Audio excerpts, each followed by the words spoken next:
Hello friends, welcome to Revathi Selvam creations YouTube channel.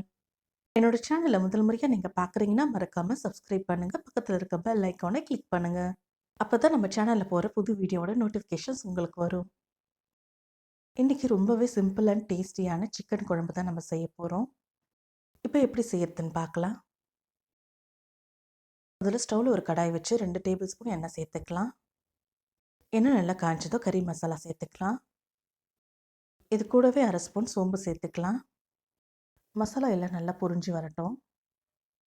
Masala எல்லாம் நல்லா பொரிஞ்சதும் பொடியை கட் பண்ணி வச்சுருக்க ஒரு வெங்காயம், கருவேப்பிலை, கொஞ்சமாக புதினா சேர்த்துக்கலாம். உங்களுக்கு புதினா வேணான்னா ஸ்கிப் பண்ணிடலாம்.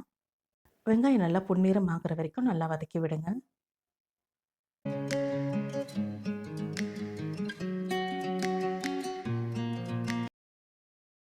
ஒரு மிக்ஸி ஜாரில் ஒரு தக்காளி, 1/4 இன்ச் இஞ்சி கட் பண்ணி சேர்த்துக்குங்க. இது கூடவே 20 பல் பூண்டு சேர்த்துக்கலாம். இது எல்லாத்தையும் நைஸாக அரைச்சி எடுத்துகிட்டு வந்துடலாம். இப்போ வெங்காயம் நல்லா வதங்கிடுச்சு. நம்ம அரைச்சி வச்சுருக்க விழுது சேர்த்துக்கலாம். இப்போ தக்காளி, இஞ்சி, பூண்டோட பச்சை ஸ்மெல்லாம் போகிற வரைக்கும் நல்லா வதக்கி விடுங்க.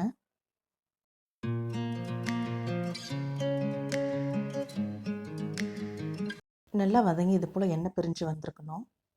இப்போ நம்ம கட் பண்ணி வாஷ் பண்ணி வச்சுருக்க சிக்கனை சேர்த்துக்கலாம். சிக்கனோட நிறம் மாறுற அளவுக்கு 2 நிமிஷத்துக்கு நல்லா வதக்கி விடுங்க.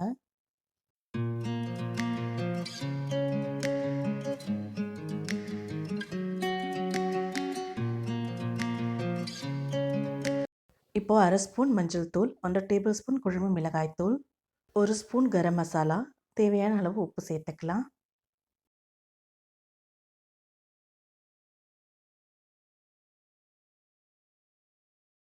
மசாலாவோட பச்சை ஸ்மெல் போகிற வரைக்கும் நல்லா வதக்கி விடுங்க.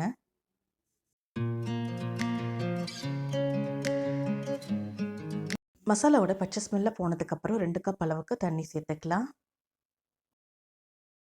எல்லாத்தையும் நல்லா கலந்து விட்டுட்டு 5 நிமிஷத்துக்கு நல்லா கொதிக்க விடுங்க. சிக்கன் நல்லா வேகட்டும்.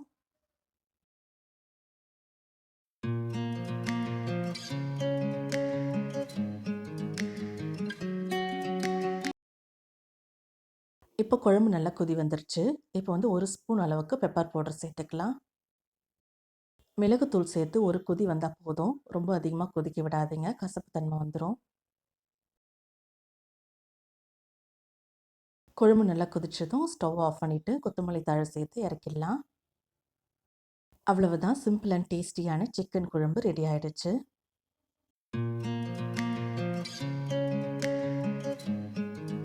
இன்றைக்கி நான் சாதத்துக்கு செஞ்சுருக்கிறதுனால கொஞ்சம் கிரேவியாக இறக்கிருக்கேன். நீங்கள் இட்லிக்கெலாம் சர்வ் பண்ணும்போது குழம்பு கொஞ்சம் தண்ணியாகவே இறக்கிடலாம். இந்த ரெசிபி உங்களுக்கு பிடிச்சிருந்தா லைக் பண்ணுங்கள், ஷேர் பண்ணுங்கள், கமெண்ட் பண்ணுங்கள். என்னோட இன்ஸ்டா அண்ட் ஃபேஸ்புக் பேஜை ஃபாலோ பண்ணுங்கள். தேங்க்ஸ் ஃபார் வாட்சிங்.